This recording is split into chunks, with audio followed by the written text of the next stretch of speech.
Hey everyone, Crust the Knee Bag Tano here. 2025 had a lot of great albums, and a surprising number of them were from brand new projects making their debut. So to celebrate that, today I'm going to be talking about some of my favorite albums that came out this year. I'm going to be quick, to the point, and hopefully not waste too much of your time. Some of these albums you will absolutely be familiar with, but I'm also going to touch on a lot of small, incredibly slept-on releases, so no matter who you are, no matter how much scene cred you have, I can guarantee you're going to walk away from this video with something new. So, let's begin.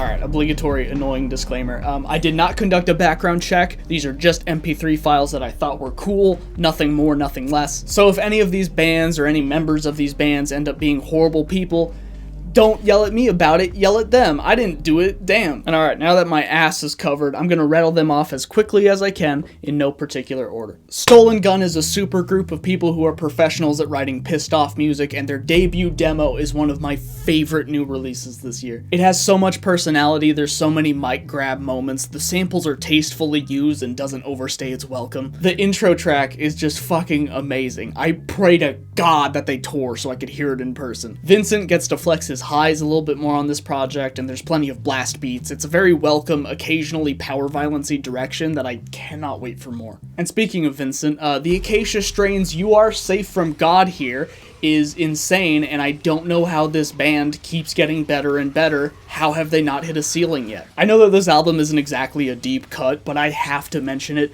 It's fucking incredible. Sacred Relic, ooh, I love this album.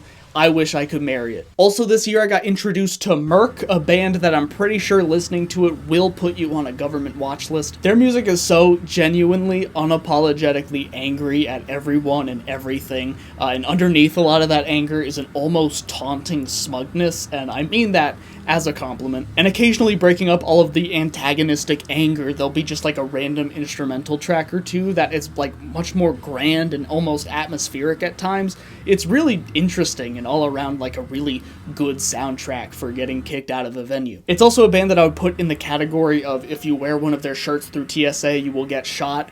So naturally, I did buy one. King Yosa's Spire of Fear is insanely good industrial hardcore. Vicosis is one of my favorite songs of the whole year, and if you need to know why, here it is. Squelching's album Hurting You is fucking disgusting and angry as hell. Like, you know how like chants can like conjure spirits and whatnot?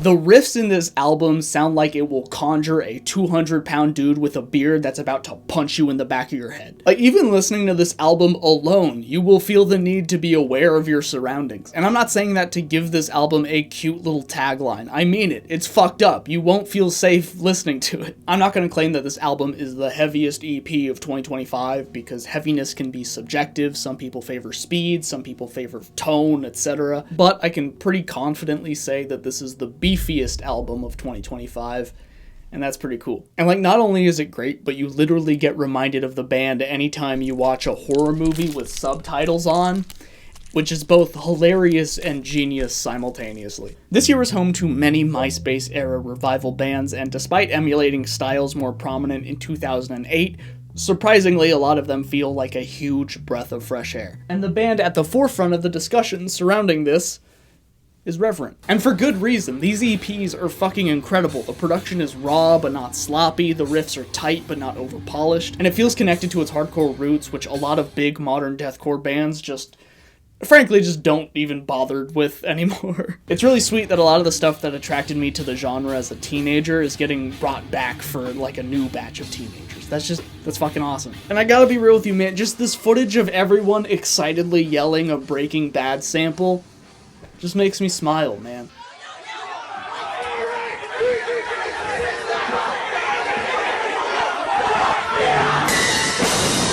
Like, come on, that fucking rules. Also, I only talked to them briefly, but they were really nice. They gave me this hat, so was I paid off? Technically, but they were on this list before they gave me the hat, I promise. I've never seen the laundromat be this packed before, and it was really cool to see this revival bring a lot of people together. Some dude got knocked out really bad. Like, it was pretty bad and bloody, and although it wasn't captured on camera, you can see me like providing light with my flashlight so that they could get him out of here, and I look kind of stupid doing that, but whatever. Medical assistance. Other bands that released something in a similar vein this year include Get Me to the Knife, Victim Blamed, Coma Witch, They Shot Kennedy, and Dead in My Eyes, a lot of these being debut releases as well. There's also I'm Done with Self-Care, It's Time for Others' Harm by Thus Spoke Zarathustra, Forever Victimized by 17 Seconds Before Death, Execution's It's About Murder, you'll never guess what the primary talking point is, Mauled self-titled and their newest single, The Last Thing You See, which is just so fucking good. I love that song. There's also Upon Broken Apologies, Anvil Chandelier, and Crow Quill, which is a little bit more metalcore MySpace revival than deathcore, but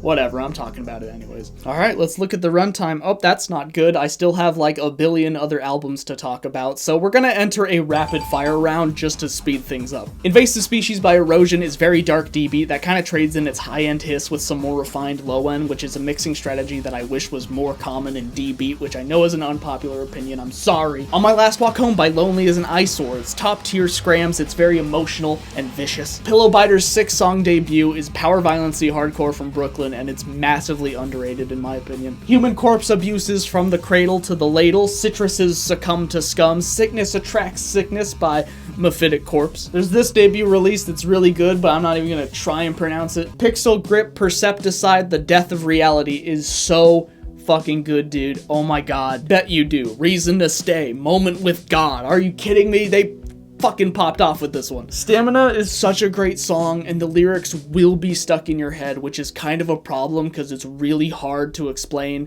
if someone overhears you reciting them. Can You Show Me Who I Am by Vacant Home. It's very emotional, kind of shoegazy melodic hardcore. I really like it. Grieving by Barren Path. It's their debut release straight out of Japan. Orthodox, A Door Left Open. If you haven't listened to this album yet, fuck you. Dreams of Puke by Squid Pisser is an interesting project, and I'll leave it at that. Bounded by Affliction by Final Resting Place goes hard, even though some of the mixing kind of sounds like someone just like put a pillow over it. Seen Enough by Spy, Not Worthy of Human Consumption by Scalp, The Right to Live in Peace by Misery Whip, which is definitely an underrated band. Excruciating Pain by Wounded Paw, also a very underrated band. Ascension by Myrar, holy fuck, dude. Imagine if like Mozart started an instrumental fall project or whatever. It's extremely theatrical and progressive. It's not gonna be everyone's cup of tea, but those of you who are gonna like it are really gonna like it. It's really interesting. Sanguisuga Bog's Hideous Aftermath is very good, obviously. There's tons of awesome features on a bunch of the songs, and there's also this really handsome guy in the music video for Rotted Entanglement, so that's cool. There's a new Total Serial album, and there's a really handsome guy sampled in it. Who would have guessed? I'm not biased. Scasm's Demo, Pointless Existence by Noir, Learn to Suffer by Mangled State, Gurgling Pestilence by Pestilent Flesh. Souvenir Noir's Patient Zero, it's like French punk. It's really cool. Restricted released a promo and an EP. Both have a very different style, both visually and sonically, but both are still very good. I don't know if this one counts or not, but Three Cheers Deluxe Edition, even though it came out in 2003, this version came out this year, and it sounds a little bit better. So does it count? I don't know. There's some mixing adjustments that I think are actually a huge improvement, others that I'm not quite too fond of, but overall I think it is kind of better. The backing vocals, both screaming and melodic, are much more prominent, which I love. And it's kind of an improvement on what is probably one of my favorite albums of all time, so it kind of counts, sorta. Same with Kuroi Jikai. They dropped a remaster of their self-titled, also one of my favorite albums. Don't know if it counts, but I love this album, so fuck it. The Dreaming Prince in Ecstasy by Lamp of Murmur. My favorite song would have to be Forest of Hallucinations. It combines black metal riffs with like an almost whimsical piano that sounds like it would fit more at home in like Celeste than a black metal record. It didn't quite hit the first time I listened to it, but now I think it is one of my favorite songs that the band has ever put out. Health's Conflict DLC is really good, but my favorite track definitely has to be Mean with Chelsea Wolfe. So good. Terror Corpse, another new band, released 2 albums this year, and I already know that this project is going to be successful. It just has so much promise. Indignant by Detour Ahead rules, Scraping Divinity demo by Beautiful Child of God, Look Away's demo, and Winselmutter released something that I'm not even going to try and pronounce, but I like it. Visions of Ecstasy by Primitive Rage, Exorbitant Prices Must Diminish, Shitbrain Split, Varial's I Find the Dark, Alpha fuck. I'll find the dark, and the intro to that song just hits like a fucking truck. Confusion Gate by Yellow Eyes is an experimental black metal piece that I simultaneously enjoy while also feeling like I'm too dumb to fully appreciate it, and I like that. Bludgeoned by Deformity's Epoch of Eden is top shelf death metal in my opinion. Also, their guitarist Braden did the new URL logo for the channel, which, by the way, yes, this does in fact say https://www.youtube.com/@crustbag. And so does this one. I have two of them. And if you want to get your hands on one of these and also help support the channel, consider getting some new merch that just dropped. I got a bunch of shirts, 2 video game rips, 2 posters, 1 long sleeve, and also 1 really dope-ass hoodie. It's printed by Pyre Press, so the quality is good and the prices are much cheaper than what most YouTubers seem to charge nowadays. A lot of awesome artists provided their talent to make this drop possible, so if you can, consider picking something up maybe. But on a serious note, I just wanted to say that I've heard all of your complaints. One of the biggest pieces of criticism I've gotten since 2019 is that I need to stop getting political, and, you know, for all the people that think that, boy, do I have a shirt for you! It's a very passive-aggressive jab at idiots, but it's also a legitimate art statement on all the things that are important to talk about and why you should never be silent. Make sure to wear it around your older relatives. I'm sure it'll be an awesome conversation starter. But anyways, there's a lot of great stuff that came out this year, and if I were to talk about all of these in detail, we would be here all day. And frankly, some of these albums I just don't really have that much to say, but it would also be a crime if I didn't include them, so give it up for these releases. Just because I'm not talking about these in detail does not mean that it's not worth your time. Please check all of them out if you want. But long list of things aside, now it's time for me to tell you about my favorite indie pop album of this year.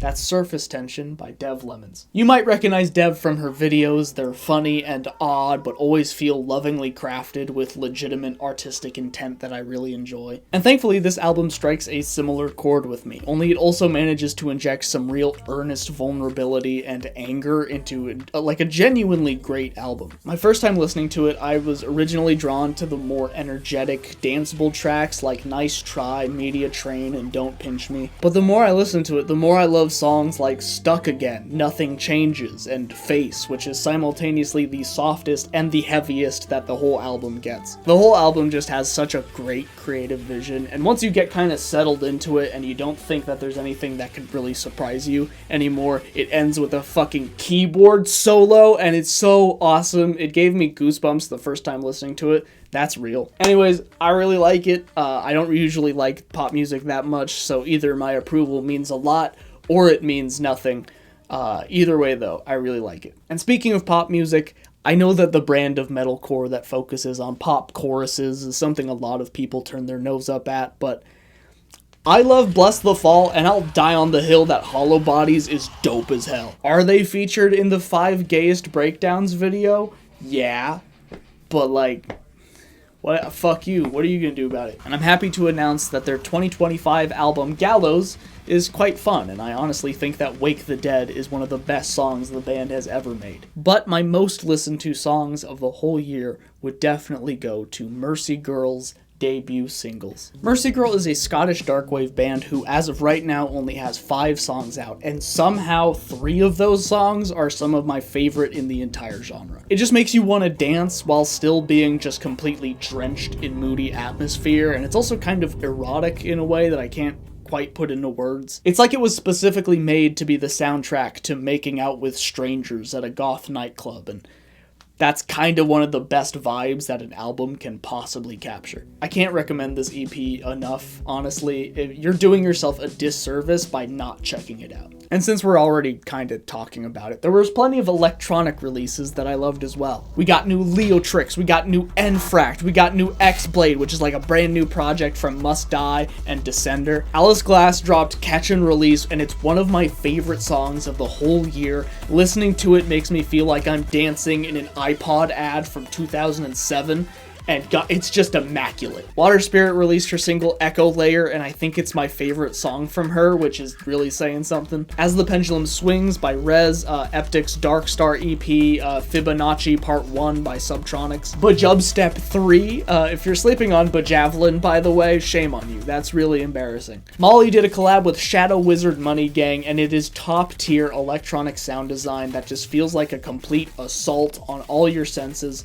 It's fantastic. Sudden Death released 3 remix albums, and all of them are peppered with some originals, like my personal favorite Spectral Shift, which just makes me feel like I'm levitating. Space Laces released the 4th installment in his Voltage series, which I've always been a huge fan of. I love how it completely disregards intro, verse, chorus, outro structure, and instead implements the structure of just kind of throwing whatever sounds good into a giant puddle. It doesn't matter that some of the songs are only 30 seconds long, just show off something that sounds cool and then promptly move on. It's a kind of structure you find a lot in extreme music, and I actually think it translates super well into electronic dance music since it's a good middle ground between DJ set and album. If a song isn't your cup of tea, that's fine. It'll be completely different in 5 seconds. It's also probably such a huge breath of fresh air from a production standpoint. I mean, you don't have to worry about fully fleshing out an idea or whether or not people will like it. Just as long as you make something good and cohesive and it's at least 30 seconds long, throw it in. It gives so much more room to experiment and hop from idea to idea, and that honestly makes projects like these way more approachable, but simultaneously way more intimidating. But anyways, it's cool and I like it. I've been a fan of his since like 2012. He's awesome. And speaking of which, Skrillex released 1 album and 1 EP, offering up a healthy serving of flavors from every Skrillex era. This album gave me Ratatouille nostalgia flashbacks to listening to the Bangarang EP while walking home from middle school, but also simultaneously tries out a lot of new things that I really enjoy as well. Synthony released quite a lot this year, and there's so much range from atmospheric drum and bass to borderline up-tempo hardstyle to borderline gore noise shit, kinda, and all of it feels simultaneously heartfelt while being ironically detached and shitposty. I'm pretty sure this is the only release I could say occasionally strikes similar vibes as Nero, Every Noise Artist, Noisia, Lo-Fi Beats to Chill/Relax to, and Akira Yamaoka. Despite it all being drum and bass, breakcore type shit, it still has an unbelievable range and establishes so many different tones back to back to back.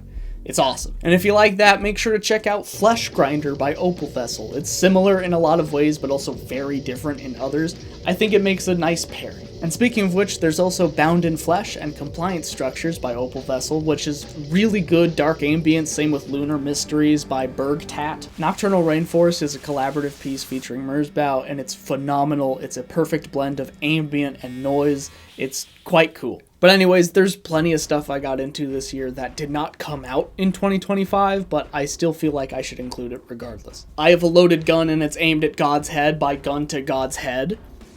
That's a mouthful, but it's really good. It's their debut release, it came out last year, and based off of this, it's either a band that has an extremely promising future, or a band that just releases 1 EP and then disappears off the face of the earth, and I hope it's the first one. Dismembered Thoughts and Memories by Fallen God, I really like that one. Got into the bands Leech as well as Sayat. Dying to Live, Living to Die by Violation Wound, it just makes you want to hold a beer and run in a circle. This one's massively different, but I have to talk about it. Trendy's Virtua feels like an educational adventure where you're like crisscross applesauce sitting on the floor about to learn about like the pyramids or some shit. This whole EP just strikes the same vibe as like the Zoo Books Tiger poster, which I'm aware is a very abstract description, but go listen to it. It's surprisingly accurate. I'm not even sure what genre this album would classify as, but I love it so much you gotta check it out.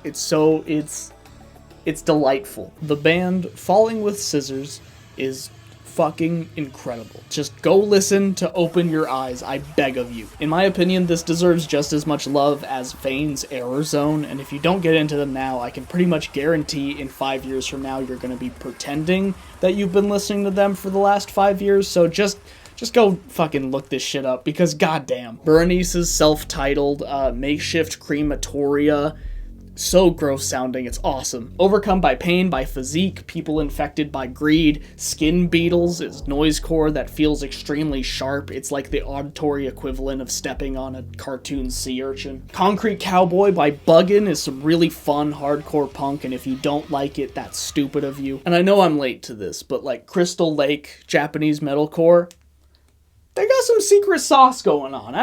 What they're doing is cool. Zombie Shark is a really cool and intense cybergrind project that I got introduced to this year. It's really neat. Have you ever found yourself thinking, wow, Car Bomb sure is cool, but I wish it was louder and more overstimulating? Well, if so, I'd like to introduce you to Frontierior. Go listen to Opaque Horizon. It will get your attention immediately, and that is a promise. A Quiet Conversation While Burning to Death by All You Know Is Hell is massively slept on to, like, frankly, an insane degree. And I know it came out in 2003, but I just recently got into Boris's Feedbacker.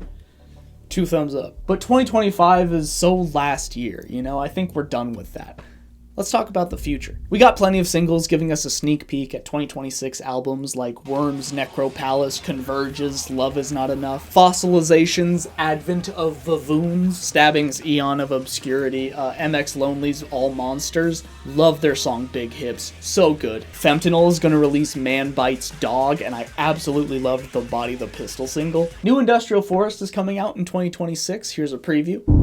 Wow, great stuff. Anyways, Charlie XCX is going to release an album as well. The reason why I bring up Charlie is because she recently released the song House, which is genuinely such a bold, creative choice for her to drop a song that sounds like it could be on Chelsea Wolfe's Abyss, especially now that Brat has made her into a household name. After this, the general public kind of can't wait to see what she does next, so to get genuinely artsy and weird instead of pushing for mass appeal, you gotta respect the hell out of her for that. I doubt the whole album is gonna go in this direction, but like, that's a creative choice that takes balls, and I really appreciate. We're also gonna get Archspire's Too Fast to Die in 2026, and Psychroptic released Architects of Extinction. Not really sure when the album is coming out, but the single is good, so I'm excited for it. And, yeah. That's all I could think of off the top of my head. Let me know in the comments if there's anything you think I should check out. Consider getting some merch if you can. Huge thanks to all my Patreon subscribers for making videos like these possible. I love you guys. I believe this is the 3rd installment of this series, and hopefully you guys like it. It's kind of sloppy and rambly, but hopefully you guys can get something out of it. Thank you very much for watching, and thank you for making 2025 awesome. Thank you for 100K. It's so cool. Thank you so much. I'll see you guys next year. I love you, and I'm very tired. I'm gonna go lie down now. All right, bye.